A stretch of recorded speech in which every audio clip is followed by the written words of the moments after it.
Il y a bien longtemps, sur l'île d'Ithaque, vivaient un roi et une reine qui attendaient avec impatience la naissance de leur fils.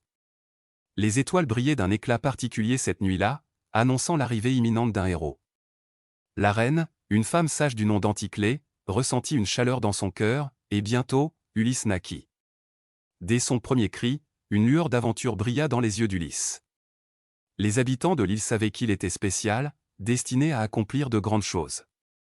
Il grandit entouré d'amour, apprenant les enseignements de la sagesse et les arts de la guerre. Ulysse, dès son plus jeune âge, montrait une curiosité sans fin.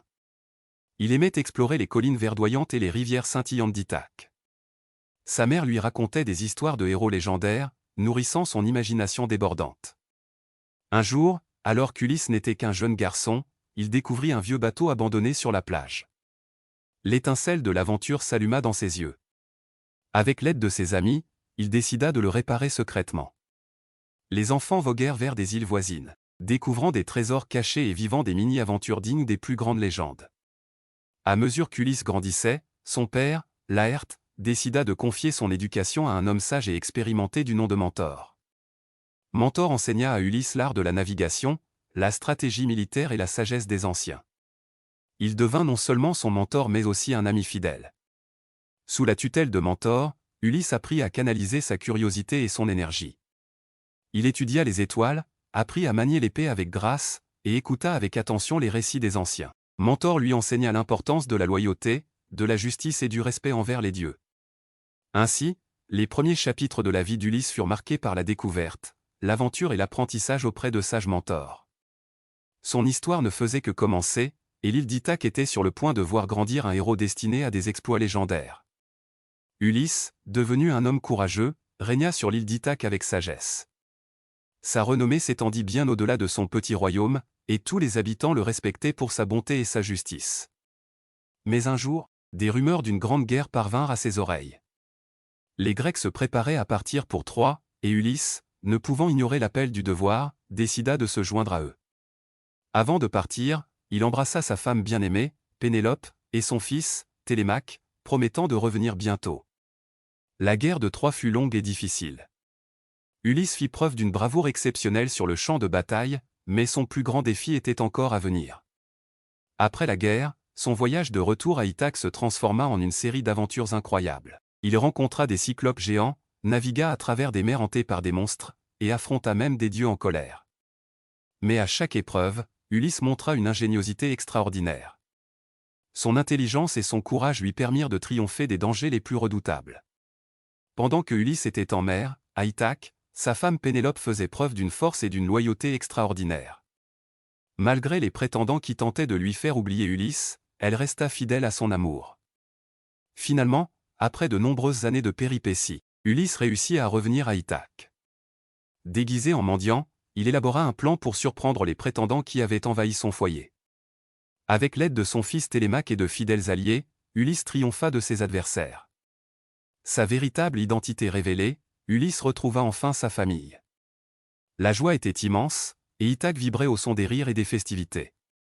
Ulysse comprit que le plus grand trésor n'était pas les richesses qu'il avait acquises au cours de ses voyages, mais l'amour de sa famille et la fidélité de ses amis.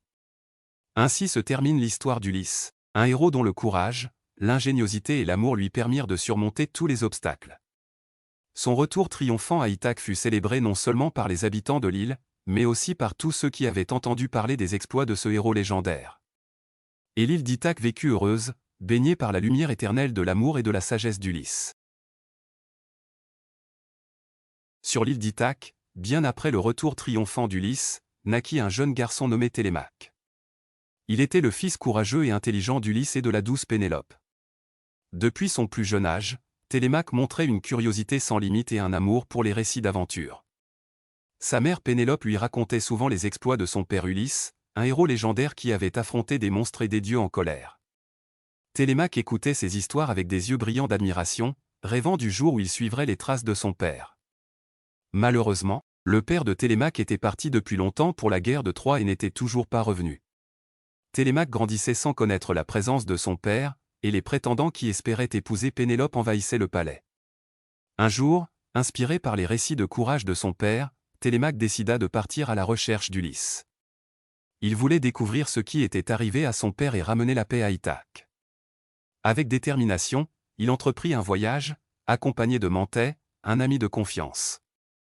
Télémaque rencontra des alliés fidèles tout au long de son voyage. Il rencontra Athéna, la déesse sage, qui le guida et lui donna des conseils. Ensemble, ils découvrirent des îles mystérieuses, rencontrèrent des créatures magiques et apprirent des leçons importantes sur le courage et la persévérance. Sur son chemin, Télémaque rencontra des amis loyaux, tels que le jeune prince Pisistrate, qui l'aida dans sa quête. Ils apprirent à travailler ensemble, à surmonter les obstacles et à rester fidèles à leurs valeurs.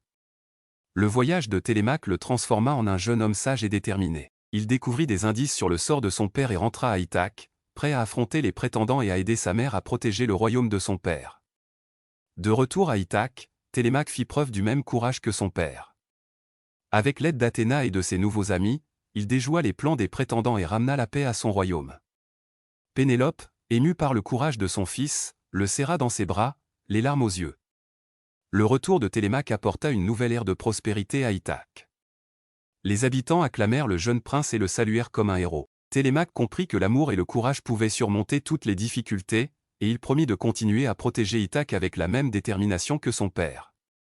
Et ainsi se termine l'histoire de Télémaque, un jeune héros dont le courage et la loyauté guidèrent son chemin vers l'aventure et la victoire. Ithaque était à nouveau un lieu de paix et de bonheur, grâce à l'héritage exceptionnel de la famille d'Ulysse.